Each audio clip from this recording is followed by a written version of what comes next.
Attachment एक शक्तिशाली बंधन जो यह तय करता है कि हम कैसे जुड़ते हैं, विश्वास करते हैं और प्रेम करते हैं। लेकिन ये बंधन बनते कैसे हैं और जानवर हमें मानव अटैचमेंट के बारे में क्या सिखा सकते हैं?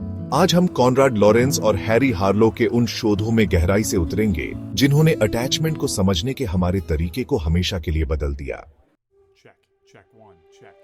मन की बात में आपका स्वागत है। मैं अमित हूँ। मुझे व्यवहार, मनोविज्ञान और मनोचिकित्सा के बारे में सिखाने, प्रशिक्षण देने और बात करने का कुछ अनुभव है। मैं यहाँ आपके साथ इन विषयों में गहराई से चर्चा करने के लिए आया हूँ। स्वागत है लाइफ टीएफए में, क्योंकि यह जीवन 3 स्तरों पर जिया जाता है। जैसा हम सोचते हैं, जैसा हम महसूस करते हैं और जैसा हम कार्य करते हैं। मैं अमित हूँ। मुझे व्यवहार, मनोविज्ञान और मनोचिकित्सा के बारे में सिखाने, प्रशिक्षण देने और बात करने का कुछ अनुभव है। मैं यहाँ आपके साथ इन विषयों में गहराई से चर्चा करने के लिए आया हूँ। शिशुओं और उनके देखभाल करने वालों के बीच भावनात्मक संबंध, मनोवैज्ञानिकों के चित्र।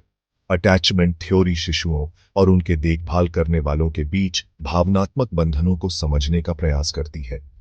यह हमारी सुरक्षा की भावना को आकार देती है और यह निर्धारित करती है कि हम जीवन भर दूसरों से कैसे जुड़ते हैं। लेकिन इससे पहले कि बॉल्बी का सिद्धांत मुख्यधारा में आया, 2 महान वैज्ञानिकों ने ऐसे पशु अध्ययन किए जिन्होंने इसकी नींव रखी: कॉनराड लॉरेंस और हैरी हार्लो।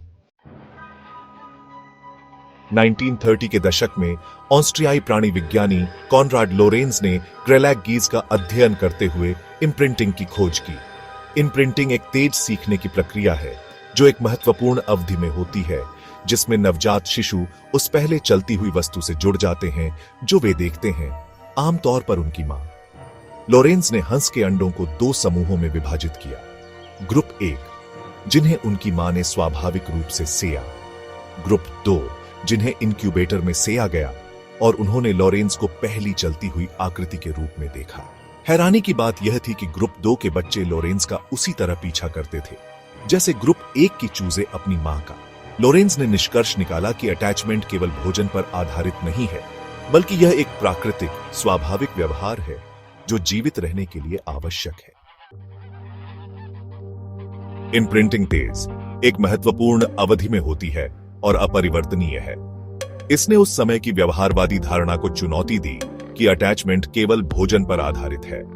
हालांकि आलोचकों का तर्क है कि पशु इम्प्रिंटिंग मानव अटैचमेंट के समान नहीं है, क्योंकि मनुष्यों में भावनात्मक और संज्ञानात्मक विकास अधिक जटिल होता है।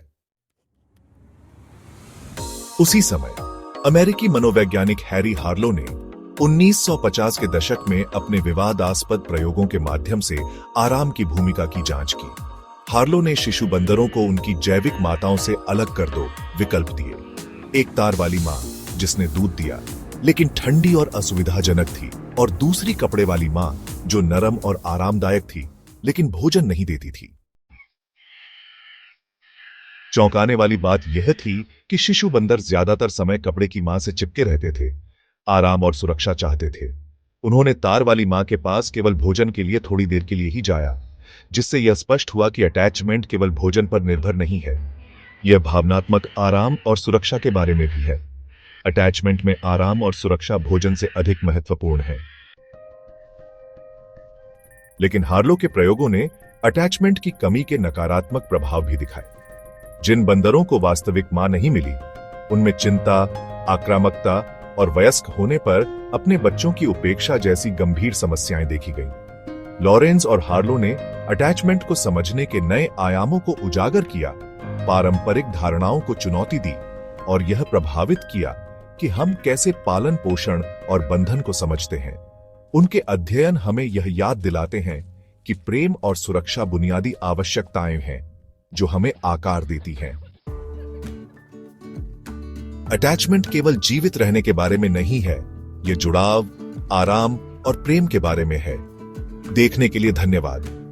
अगर आपको यह वीडियो जानकारीपूर्ण लगा तो लाइक करें और अधिक मनोविज्ञान सामग्री के लिए सब्सक्राइब करें। कमेंट्स में अपने विचार साझा करें। क्या आपको लगता है कि पशु अध्ययन वास्तव में मानव भावनाओं को समझा सकते हैं?